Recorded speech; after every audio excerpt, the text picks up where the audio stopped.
Je suis avec Corinne Berthelot, présidente de la FGNV. Alors, qu'est-ce que c'est la FGNV? Association française pour le gaz naturel pour véhicules. Voilà. Donc, pour la promotion de cette solution qui est un petit peu méconnue, on va dire. Et vous intervenez aux respirations pour nous dire quoi?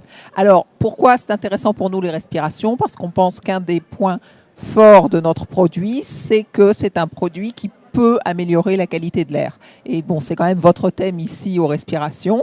Et donc, depuis 2 ans, nous avons fait connaissance. C'est la 2e année que nous venons et je pense que nous avons un produit qui est intéressant par rapport à cette problématique de la qualité de l'air. Alors, dans le détail, si on avait des bonnes raisons à donner aux décideurs d'opter pour le GNV, qu'est-ce que c'est les bonnes raisons?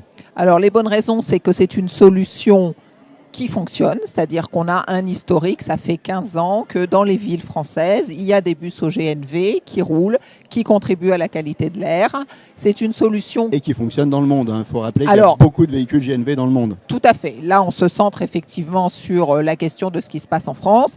Il y a même des régions dans le monde dans lesquelles c'est encore bien plus développé et pour, je dirais, l'ensemble des usages, c'est-à-dire à la fois les véhicules particuliers et les véhicules de transport collectif et les camions. C'est loin d'être anecdotique. Les véhicules qui roulent au GNV, ça se compte en millions dans le monde, c'est ça? Bien sûr. Oui, c'est vraiment quelque chose qui est un peu méconnu en France, mais qui est très connu globalement dans le monde et qui est connu aussi plus que chez nous, chez certains de nos voisins, comme les Italiens ou les Allemands. Donc, il faut vraiment qu'on s'y mette et qu'on développe encore plus. Alors, raison numéro 1, donc technologie éprouvée, technologie disponible. Donc, raison numéro 2, celle que j'ai mentionnée tout à l'heure, le bénéfice en termes de qualité de l'air. Maintenant, il y a aussi les aspects économiques. C'est une solution qui peut être développée pour le transport de marchandises, donc des gens qui regardent quand même très très finement les coûts des chaînes et qui arrivent à rentabiliser cette solution puisqu'il peut y avoir un petit surcoût sur le véhicule, mais que l'on peut récupérer sur le prix du carburant. Alors vous nous dites c'est économique, mais c'est économique aujourd'hui. Est-ce que ce sera économique demain? Parce qu'on connaît les coûts, les cours volatiles de l'énergie. Alors est-ce que le gaz est moins volatile que d'autres énergies en termes de cours? Oui, bon, si vous faites la comparaison avec le pétrole, c'est clair que toutes les statistiques sur les réserves, le fonctionnement des marchés confèrent à donner au gaz naturel une situation plutôt plus stable et un prix plutôt plus avantageux que le pétrole. Pourquoi plutôt plus stable? Au niveau géopolitique, il y a plus de réserves de gaz? Oui, il y a une question de réserve et une question de fonctionnement des marchés qui sont moins volatiles avec plus de lissage et une relation plus stable entre les producteurs et les consommateurs avec des contrats. Au niveau scientifique, le GNV, qu'est-ce que c'est? C'est quoi comme gaz?